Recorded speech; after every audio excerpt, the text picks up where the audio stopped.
kalau ditanya kuburan kok Pak Prabowo nanyain. Oke, baik. Di sini ada dua aktivis 98. Emang Pak Prabowo jadi petugas kuburan sejak kapan Pak Prabowo jadi petugas kuburan? Saya minta tanggapan dari tadi Prabowo bilang, ini yang saya culik aja dulu sekarang di belakang saya.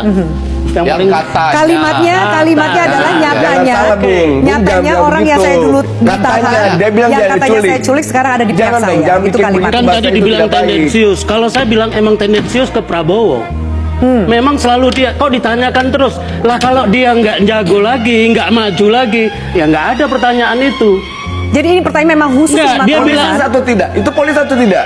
Ya politis dong. Nah, Ini negara kok. Nah, kok persoalan persoalan kemanusiaan kok jadi persoalan politis? Persoalan kemanusiaan di mana? Di ruang apa? Di Republik Indonesia. Itu persoalan di Republik Indonesia. Itu persoalan di Republik Indonesia. Bang Noel, kita berikan dulu kesempatannya. Anda sudah selesai? Saya mau tanya, Prabowo pernah dipecat nggak sama Wiranto? Soal apa? Soal apa dia dipecat? Kan nggak mungkin nyolong motor. Soal apa? Secara internal dia sudah dipecat, dia sudah salah. Problemnya sekarang kan Prabowo tidak pernah diadili. Persis seperti kata Mas Hinton tadi, persoalannya diadili. Kita pengen tahu dia bersalah atau tidak. Jadi dipecat itu bukan proses pertanggungjawaban atau hukuman. Seharusnya ada pengadilan ad hoc tadi itu, nggak berlarut-larut. Saya setuju dengan dia satu hal, yaitu Jokowi harus melakukan pengadilan ad hoc, itu harus mengadili.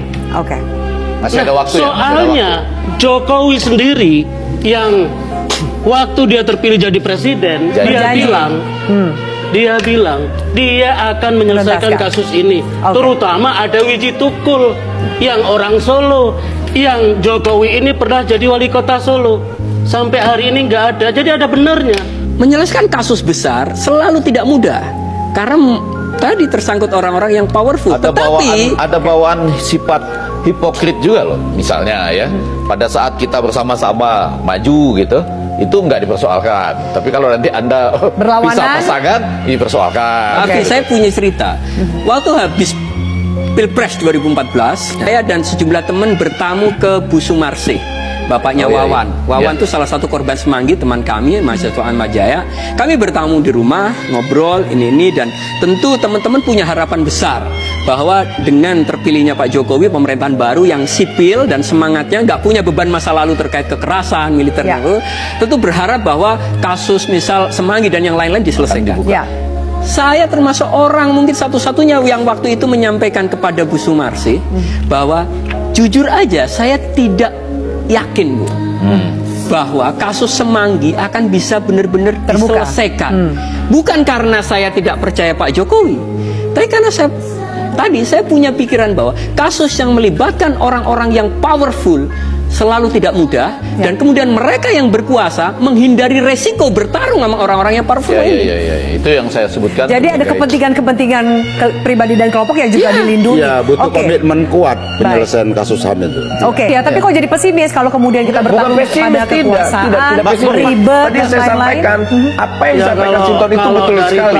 Punya nggak komitmen kuat untuk hal itu? Gimana? Ujungnya akhirnya ini cuma jadi isu juga yang keadilan tidak didapatkan korban dan keluarga. Ya, itu tadi persoalan komitmen tadi. Jadi kalau kita sandingkan di antara tiga kandidat ini, yang punya komitmen kuat itu ya jelas Pak Ganjar. Tentu bukan Bapak itu. Kalau Bapak itu ya pasti komitmennya nggak kuat. Nggak ada pernyataan ya DKP dalam menyelesaikan persoalan itu. Putusan DKP itu diduga. Yang tidak pernah terlibat aja menurut Syafiq susah, apalagi yang terlibat. Tapi justru di situ menariknya Adnan Karsa. Kalau Jokowi 5 tahun yang lalu tidak mengangkat dia jadi Menhan, nggak ada lagi tuh yang disebut tiap 5 tahun berulang. Jadi ketika Jokowi mengangkat Prabowo sebagai Menhan, saya sebagai Jokowar waktu itu saya paling marah. Tapi semua teman saya yang Jokowar sama Jokowi ini mengiyakan bukan mengiyakan gitu. Kita kan nggak tahu Pak Jokowi ini visioner, punya strategi, punya orang menghindari polarisasi, Pak. Iya, tapi bagian dari rekonsiliasi. Terpolarisasi juga mayoritas. Mayoritas menganggap gendeng kalau nyalahin Jokowi. sekarang kejadian. Ya. Kasihan juga saya sama Prabowo nih. Ditanyain lagi sih. Enggak, Seharusnya dia bilang kalau dia yang nggak angkat jadi- gua kan Jokowi. Pak, Marahin Jokowi Bang Masita mau menanggapi nggak Kalau statement? dia nggak jadi Menhan pun, Iya. asal maju pilpres tetap ditanya. Iya, tapi maksud saya kok dijadikan Menhan? Orang yang dulu mau menyelesaikan persoalan ini, Wiji Tukul dan segala macamnya itu, Wiji Tukul stressing aja karena dia kenal sama istrinya segala macam. Ngakunya kan begitu. Lah kok dia ngangkat Prabowo sebagai Menhan? Katanya. Jadi tidak ada masalah. Tapi itu bagian tuntutan kita. Masalahnya ada. Ketika Ganjar mengatakan itu, Ganjar dengan serius dan enteng. Yang ditanya itu, tanyain gua. Oh, iya. 5 tahun kok ditanyain terus. Betul. Jadi itu juga bisa kita Padahal dalam baca. debat tidak ada pertanyaan tendensius. Karena apa? Semua pertanyaan memang Pasti punya ditujukan tendensi. untuk memancing gagasan dan klarifikasi. Dari lawan politik. Pertanyaan soal Oke. pupuk apa nggak tendensius? Betul. Oh, di Iya. Jawa Baik. Tengah juga nggak ada pupuk gitu. Iya. Atau pertanyaan Tendensius membangun namanya rumah juga. ibadah tendensius juga loh sebetulnya. Oke. Rasa keadilan masih belum muncul. Pada saat ini kita menyaksikan masih banyak pertanyaan, bahkan keluarga-keluarga korban masih mempertanyakan